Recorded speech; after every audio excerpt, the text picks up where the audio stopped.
Welcome to Relation Tales. Please like this video and subscribe Relation Tales. We're grateful for each and every one of you. Let us know where in the world you're tuning in from. We'd love to hear from you in the comments. Let's begin. If someone had told me a year ago that my marriage would end because of a gift box, I would have laughed. Back then, I still believed Melissa and I were solid. Two people who had weathered too many storms to fall apart over temptation. But somewhere between her long business dinners and my lonely reheated dinners, we stopped being us. I kept pretending not to notice the late-night texts, the secretive smiles, the phone flipped face down every time I walked by. I told myself she was stressed, overworked, just tired of the routine. That lie held me together, until the night everything shattered. Melissa wasn't always distant. When we first met at a friend's 4th of July party, she was all laughter and boldness, the kind of woman who made the world feel like summer, even in December. I was the quiet one, the reliable guy with a steady job at an architecture firm, a man she said made her feel safe. But somewhere down the line, safe stopped being enough. She began chasing excitement again, late-night events, wine tastings, art shows I wasn't invited to. I'd wake up to her perfume on the pillow, but not her warmth beside me. She said she needed space to breathe. I thought that meant a yoga class, not another man. Then came that Thursday. I was heading out for work when I noticed her handbag tossed carelessly on the couch. It was open, spilling receipts, lipstick, and a small, neatly wrapped box tied with a black ribbon. I wasn't the kind of man who snooped, but something about that box didn't fit the rest of her polished life. I told myself to ignore it, to leave it alone, but my hand was already reaching for it. The paper tore too easily. Inside was a small, white plaster cast, cold, heavy, unmistakable. For a moment, my mind refused to understand what I was looking at. Then I saw the note. Its handwriting wasn't hers. Sharp, arrogant letters that seemed to sneer at me even before I read the words. A little something to remind you of a real man, since you've never had one. My vision blurred. My pulse went quiet, then thundered.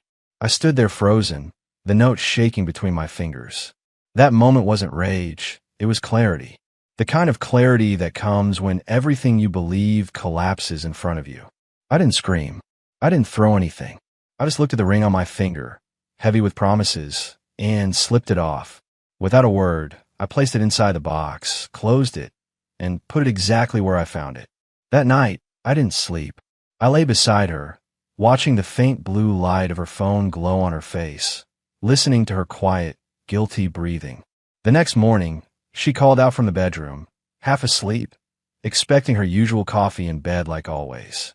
But that morning, she didn't get coffee. She got truth. When I heard her sleepy voice that morning, something in me went still. It wasn't anger anymore. It was resolve. The kind that doesn't burn loud. It burns clean. For years, I've been the man who fixed every broken thing in our home except our marriage. I'd built her a studio, redone our kitchen, even repainted her office walls the color she said brought peace. But peace doesn't live in paint. It lives in honesty, and ours have been dead for a long time. I went downstairs, my hands steady for the first time in months. The house was quiet except for the hum of the coffee maker. I set a single cup on the tray like I always did, but this time, instead of cream and sugar, I added the little box. The one she thought she'd hidden so well. No wrapping, no ribbon, just truth in plain sight. By the time I reached the bedroom, she was stretching, her hair falling messily over her face. "Morning," she murmured, smiling without opening her eyes. "You're sweet. I swear I don't deserve you." I set the tray down, my voice calm. "You don't." Her brows knitted. She looked up confused. Then her eyes dropped to the tray. She froze. The box sat beside her cup, lid half open, the edge of that plaster visible against the morning light. Color drained from her face. "Where did you?" I didn't let her finish. "You left it in your purse. Next time you want to mock your husband, hide the evidence better." She stammered, eyes wide, searching for words that wouldn't come. "It's not what you think, Jake." I almost laughed. "You think I don't know what I saw? You think there's a version of this that makes sense? Enlighten me." She reached for my arm, but I stepped back. The look on her face wasn't remorse. It was panic. She wasn't sorry for what she did. She was sorry she'd been caught. For a moment, she sat in silence, her throat tightening as she tried to form a lie believable enough to rebuild her world. But her eyes, those eyes that used to melt me, couldn't even meet mine. It was a joke, she finally whispered. Eric and I cut her off. Don't say his name in this house. The air between us turned sharp. She began to cry, maybe out of guilt, maybe out of fear that her comfortable life was about to collapse. I watched her reach for my hand again, desperate to grab the man she'd already betrayed. You're overreacting, she said weakly. It was stupid, yes, but it didn't mean anything. That's the thing, Melissa, I said quietly. Nothing means anything to you anymore. Not promises, not loyalty, not me. Her tears fell faster, her voice cracking. I never wanted to hurt you. I was lonely. You've been distant for months, buried in work, late nights, deadlines. You stopped seeing me. The truth hit hard, but not the way she intended. I realized I had been distant because I thought working harder would fix us. I thought if I gave her comfort, she'd give me love. But some people don't want peace. They crave chaos. I stopped seeing you, I said slowly, because I was busy holding together everything you kept breaking. Her shoulders slumped. Please, Jake, can we talk about this later? I'll cancel my meeting, I smiled bitterly. Oh, I'm sure Eric will understand. Maybe he'll even help you brainstorm how to explain that box. She covered her face and sobbed, but I didn't flinch. I'd given her too many chances to tell me the truth. She chose deceit. I turned to leave, but before I reached the door, I said quietly, "You want to check your phone?" Her head snapped up. What? I didn't answer. I walked downstairs, the sound of her hurried footsteps following soon after.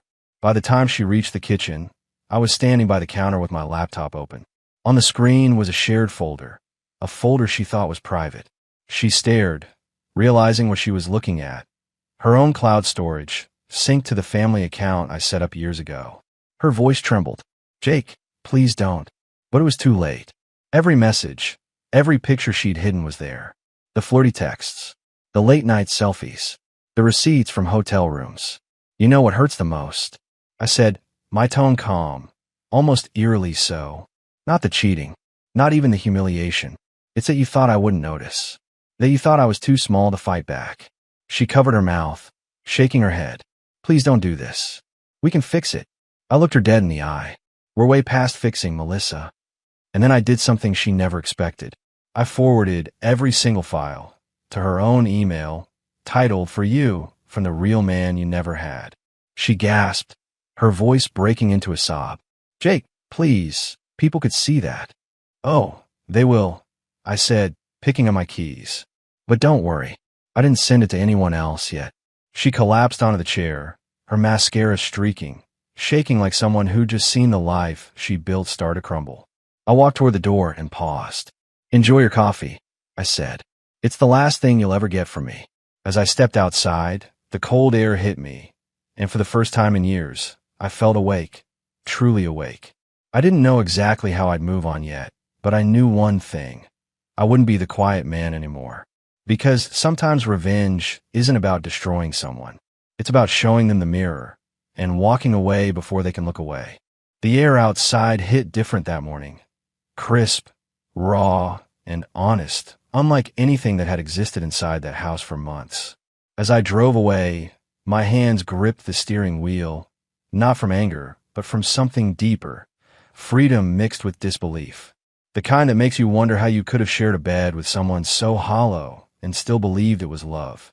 Melissa kept calling. 7 missed calls. Then 12. I ignored everyone.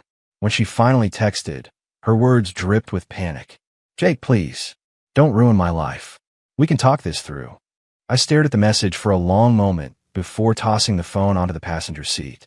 Her life. She'd already ruined ours. I drove aimlessly for an hour before parking near the old construction site I'd worked on years ago. It was the project that nearly destroyed me.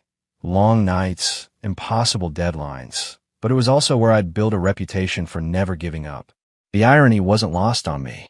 I'd built stronger foundations for strangers' homes than for my own marriage. I sat there, letting memories play like old film reels.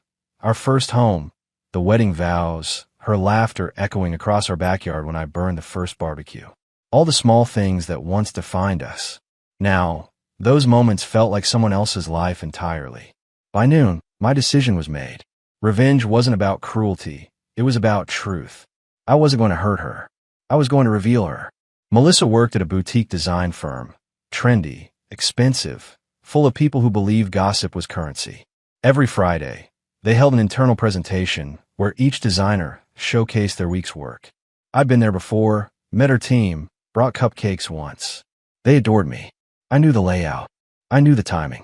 That afternoon, I drove downtown with a calm I didn't recognize. I wasn't out for blood. I was out for closure. I walked into the building, dressed neatly, polite smile on my face. The receptionist greeted me warmly. "Hey, Jake. Here to see Melissa?" I nodded. "Yeah. Thought I'd surprise her." She buzzed me in. The moment I stepped into the conference room, Melissa froze mid-presentation. Her coworkers turned, smiling, thinking I was just a loving husband showing up to support his wife. "Hey, honey," she said weakly, her voice trembling. "You didn't tell me you were coming." I smiled calmly, placing a small USB drive on the table. "I figured you'd appreciate my input on your design work." The projector behind her flickered as I connected the drive. Melissa's eyes widened. "Jake, what are you doing?" "You'll see." The first image appeared on the screen, a layout of a luxury bedroom. But it wasn't from her design portfolio. It was a photo she'd sent him. The man who'd replaced her husband. A hush fell over the room. Someone gasped. Melissa's face turned ghost white. "Jake, stop!"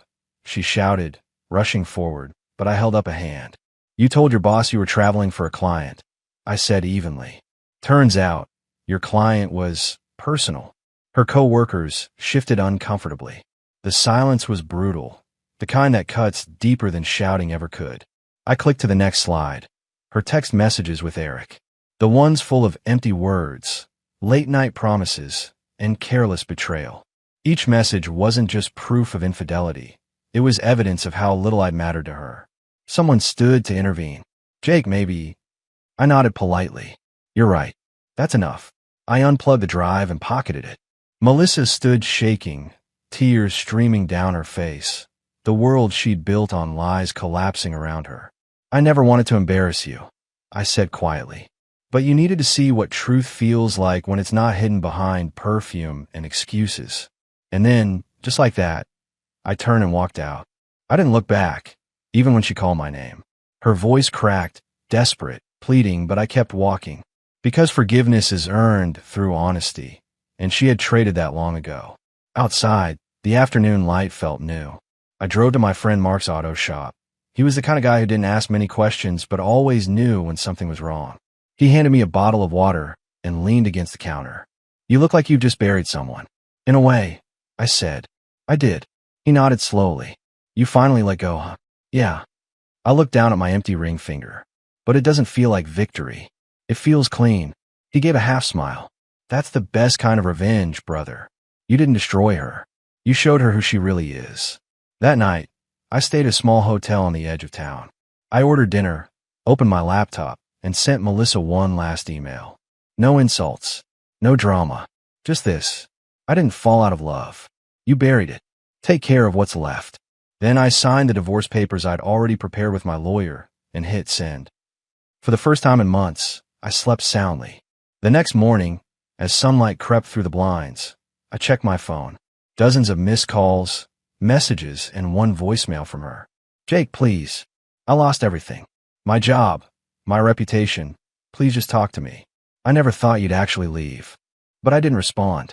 Some silences are more powerful than words. I packed my things, paid the bill, and stepped into the morning air, lighter, freer, but not bitter.